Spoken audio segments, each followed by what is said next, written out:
Dissolved oxygen find out करने का एक मेथड होता है जिसे हम बोलते हैं विंकलर्स मेथड, वही हम इस वीडियो में डिस्कस करने वाले हैं। सबसे पहले तो यहाँ पे डिजॉल्व्ड ऑक्सीजन जो है वो इन्वर्सली प्रोपोर्शनल होता है टू द टेम्परेचर। ये आपको याद रखना है, मतलब जितना टेम्परेचर बढ़ता जाएगा उतना कम ऑक्सीजन होता जाएगा, ठीक है।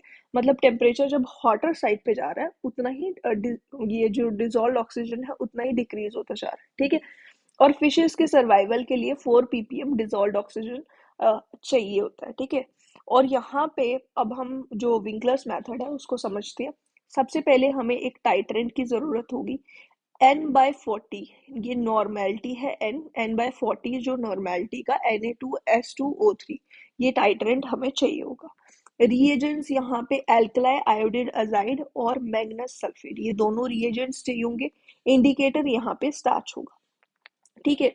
तो हम प्रोसेस को इस साइक्लिक डायग्राम के थ्रू समझेंगे। सबसे पहले 1 ml of alkali iodide azide आपने ऐड करना है और उसके बाद आपको 1 ml MnSO4 आपको ऐड करना है, मैग्नेस सल्फेट आपने ऐड करना है। इन दोनों रिएजेंट्स को ऐड करना है टू द वाटर सैंपल, जो हमने वाटर सैंपल जिसका हमने ऑक्सीजन लेवल चेक करना उसके अंदर हमने ऐड कर दिया, ठीक है। इसके बाद क्या होगा, दो प्रेसिपिटेट, दोनों में से कोई एक प्रेसिपिटेट आएगा, या तो व्हाइट कलर का आएगा या फिर ब्राउन कलर का आएगा, ठीक है। इन दोनों में से कोई एक आएगा। अगर ब्राउन कलर का आ रहा है इसका मतलब ऑक्सीजन प्रेजेंट है, अगर व्हाइट कलर का प्रेसिपिटेट आ रहा है इसका मतलब ऑक्सीजन प्रेजेंट नहीं है, ठीक है। और यहाँ पे जो रिएक्शन होगी वो मैं आपको समझा देती हूँ। मैग्नस सल्फेट अगर ऑक्सीजन प्रेजेंट नहीं है तो OH नेगेटिव जो होल ट्वाइस है उसके साथ रिएक्ट करता है, ठीक है। और ये बनाता है MnOH होल ट्वाइस जो कि एक वाइट प्रेसिपिटेट है। वाइट प्रेसिपिटेट का मतलब यहाँ पे डिजॉल्व्ड ऑक्सीजन प्रेजेंट नहीं है। और अगर मैग्नस सल्फेट MnO2+ जो है, मैंगनीज 2 पॉजिटिव आयन जो है वो रिएक्ट करेगा, OH नेगेटिव और ऑक्सीजन प्रेजेंट होगा तो उसके साथ साथ हाफ O2 से रिएक्ट करेगा ये और MnO2 बनाएगा जो कि एक ब्राउन प्रेसिपिटेट है, ठीक है। ये ब्राउन प्रेसिपिटेट जो होगा ये इंडिकेट करेगा कि डिजॉल्व्ड ऑक्सीजन प्रेजेंट है, ठीक है। तो ये दो प्रेसिपिटेट्स जो होंगे वो उसके बाद आपको देखने को मिलेंगे। इसके बाद क्या करना है, हमें मिक्स करना है 5 to 10 मिनट्स के लिए और उसके बाद हमने ऐड करना है 1 ml of concentrated H2SO4। H2SO4 को आपने ऐड करना है जो कि एक एसिड है। और इसके बाद क्या होगा, लिबरेट होगी यहाँ से आयोडीन। आयोडीन लिबरेट होगी। Iodine liberated is proportional to the amount of oxygen. जितना ऑक्सीजन प्रेजेंट है वाटर में उतना ही आयोडीन रिलीज होगा, ठीक है। अब इसके बाद क्या करना है, हमें टाइट्रेट करना है इस आयोडीन को। जो आयोडीन रिलीज हो रहा है इसको हमने टाइट्रेट करना है। टाइट्रेट किस चीज से करना है, थायोसल्फेट सॉल्यूशन से हमने टाइट्रेट करना है। Thiosulphate solution sodium thiosulphate Na2S2O3 जो हमने शुरुआत में डिस्कस करा था कि ये टाइट्रेट है, ठीक है। यही टाइट्रेट हमने बोला था ना, n/40 नॉर्मेलिटी का है ये, ठीक है। तो ये टाइट्रेंट के साथ हमने इसको टाइट्रेट करना है अंटिल, कब तक टाइट्रेट करना, until the pale straw colour appears. Pale straw colour जब अपीयर होगा तब तक हमें इसको टाइट्रेट करना है। और फिर उसके बाद टाइट्रेंट जितना हमारा ml में यूज होगा ना यहाँ पे उतना ही ऑक्सीजन इन मिलीग्राम पर लीटर हमारा वाटर में प्रेजेंट है। 1 ppm, मतलब कि यहाँ पे ये 1 ppm नहीं है।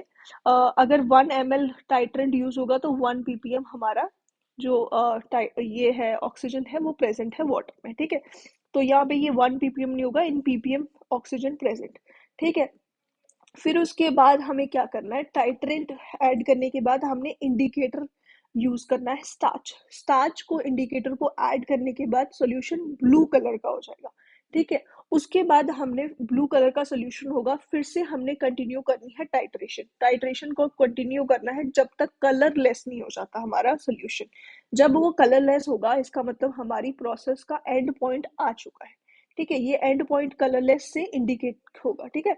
तो यहाँ पे जो स्टेप्स है वो मैं फिर से आपको बता देती हूँ। स्टेप्स यहाँ पे है, fixing manganese sulfate and alkali iodide azide reagents are added to the sample. If the oxygen present, a brownish orange precipitate manganese hydroxide forms, ठीक है। अगर ये प्रेजेंट होगा ऑक्सीजन तो ब्राउनिश प्रेसिपिटेट बनेगा। एसिडिफिकेशन अब करनी है, सल्फ्यूरिक एसिड को ऐड करना है। H2SO4 को हमने ऐड किया, which dissolves the precipitate and releases an amount of iodine.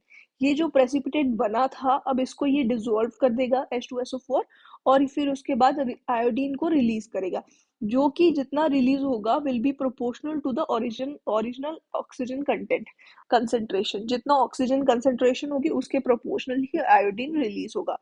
फिर करनी है titration. The released iodine is titrated with sodium thiosulphate. Sodium thiosulphate से हमने रिलीज्ड आयोडीन को टाइट्रेट किया until the sample turns a pale straw colour. Pale straw colour जब आएगा तब तक टाइट्रेट करना है. फिर उसके बाद एंड पॉइंट कब आएगा हमारी इस प्रोसेस का, a starch indicator is added turning the solution dark blue. Starch को जब डाला जाएगा इंडिकेटर को तो ब्लू कलर आएगा. The titration continues until the solution becomes colourless signalling the end point. इसके बाद हमने टाइट्रेशन कंटिन्यू करनी है जब तक कलरलेस नहीं आ जाता हमारा सॉल्यूशन. इसका मतलब सॉल्यूशन अगर कलरलेस आ रहा है इसका मतलब एंड पॉइंट हमारा आ चुका है.